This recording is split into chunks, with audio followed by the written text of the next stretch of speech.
കോഴക്കേസിൽ പ്രതികളാകുന്ന എം.പിമാരും എം.എൽ.എമാരും വിചാരണ നേരിടണമെന്ന് സുപ്രീം കോടതി. വിചാരണയിൽ നിന്ന് ഒഴിവാക്കുന്നത് തെറ്റായ സന്ദേശം നൽകും. വോട്ടിനോ പ്രസംഗത്തിനോ കോഴ വാങ്ങുന്നത് ക്രിമിനൽ കുറ്റമാണെന്നും കോടതി ചൂണ്ടിക്കാട്ടി. ചീഫ് ജസ്റ്റിസ് അധ്യക്ഷനായ ഏഴംഗ ബെഞ്ചിൻ്റേതാണ് വിധി. ശ്യാം ദേവരാജ് വിശദാംശങ്ങൾ. ശ്യാം ദേവരാജ്, എന്തൊക്കെയാണ് കൂട്ടിച്ചേർക്കാനുള്ളത്? ജനപ്രതിനിധികൾക്ക് ഇന്ത്യൻ ഭരണഘടനയുടെ 104 ഒപ്പം 195 അനുച്ഛേദങ്ങൾ അനുസരിച്ച് പ്രത്യേകം പാർലമെന്ററി പ്രിവിലേജസ് അല്ലെങ്കിൽ പാർലമെന്റ് അവകാശങ്ങൾ സംബന്ധിച്ച് സുരക്ഷിതത്വം ഈ കേസിൽ ബാധകമാകില്ല എന്നാണ് സുപ്രീം കോടതി വ്യക്തമാക്കുന്നത്. വോട്ടിന് കോഴയിൽ പ്രതികളാകുന്ന ജനപ്രതിനിധികൾക്ക് പ്രോസിക്യൂഷൻ ഇളവ് ലഭിക്കില്ല. ഇവർ നിയമപ്രകാരം തന്നെ വിചാരണ നേരിടേണ്ടി വരും. കേസിൽ പ്രതികളാകുന്ന എം.പിമാരും എം.എൽ.എമാരും വിചാരണ നേരിടണം എന്നാണ് സുപ്രീം കോടതിയുടെ 7 അംഗ വിശാല ബെഞ്ച് വ്യക്തമാക്കുകയും ചെയ്തിരിക്കുന്നത്.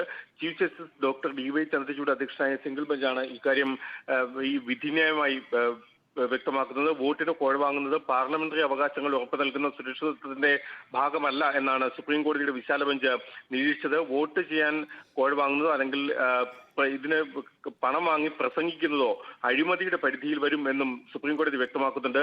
അഴിമതിയും കോഴയും ജനാധിപത്യത്തെ തകർക്കും. കോഴ വാങ്ങുന്നത് വിചാരണ നേരിടേണ്ട കുറ്റമാണ് എന്നും 7 അംഗ ബെഞ്ച് നിരീക്ഷിക്കുന്നുണ്ട്. നേരത്തെ PV നരസിംഹ കേസിലെ വിധിന്യായം അനുസരിച്ച് വിചാരണ നേരിടേണ്ടതില്ല.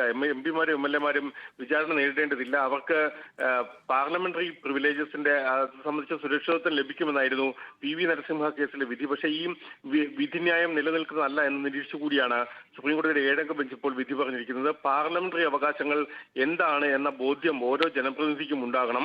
ഭയരഹിതമായ അന്തരീക്ഷം ഉറപ്പു നൽകുന്നതാണ് ഭരണഘടനയുടെ 105ഉം 194 അനുച്ഛേദങ്ങൾ. അതുകൊണ്ട് തന്നെ അത് കൂട്ടായ അവകാശ സംരക്ഷണത്തിന്റെ ഭാഗമാണ്. കോഴ വാങ്ങുന്ന നിമിഷം തന്നെ ആ കുറ്റകൃത്യം പൂർണ്ണമാവുകയാണ്. നിയമനിർമ്മാണ അവകാശങ്ങൾ സംരക്ഷിക്കുന്നതിനാണ് പാർലമെന്ററി അവകാശങ്ങളെന്നും സുപ്രീം കോടതി നിരീക്ഷിക്കുന്നുണ്ട്.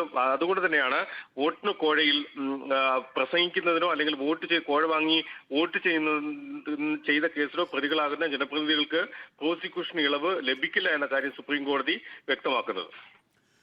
ശ്യാം ദേവരാജാണ് വിശദാംശങ്ങൾ നൽകുന്നത്. കോഴ വാങ്ങുന്നത് ക്രിമിനൽ കുറ്റമാണ്.